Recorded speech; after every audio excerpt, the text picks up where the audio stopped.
How can we prepare our teenagers for the future when our education systems aren't keeping up with a fast-paced world? Ooh, I love this question. Thank you to whoever asked this. The big problem today in our world, right, is that exponential technological change is rendering so many things in terms of what our kids are learning obsolete. 45% of jobs today will not exist 10 years from now.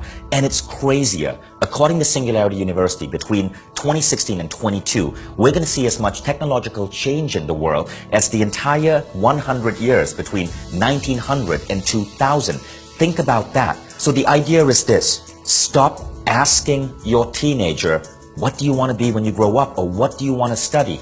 Those are dangerous questions. They are wrong questions. They get a teenager stuck on an idea of their future for a world that will no longer exist. When you ask that to a kid, they're going to say, well, I want to be a lawyer. Maybe I'm thinking about becoming a doctor. Maybe I want to be an engineer. Maybe I want to go into marketing.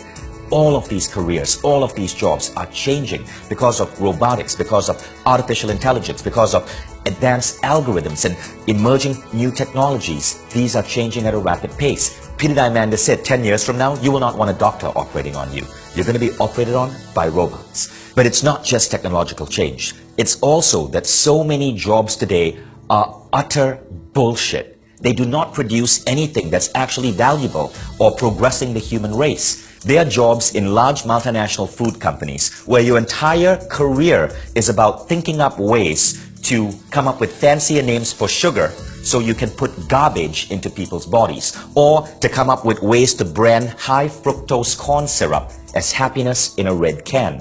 And America's MBA graduates take these jobs, seduced by the high salaries and the perks of these companies, and then forget that they are spending the rest of their lives putting out what is essentially a crap-tastic product to the human race. You do not want that happening to your teenager. So here's what you do want to ask your kid. Ask them not what do you want to be when you grow up, but how do you want to contribute to the world when you grow up? That question changes everything. When you ask a kid, how do you want to contribute to the world? You're not putting them down a narrow path. You're having them open up their mind to a whole field of possibilities and to a life that's about meaning and contribution. They're less likely to be seduced into a bullshit job selling more crap that we don't need. Now, I asked this question to my son Hayden when he was 7 years old. Back then in our city, there was an air pollution problem. And Hayden said, well, I want to contribute to clean air. And immediately this opens up a field of possibilities. I asked him, well, how would you like to do that?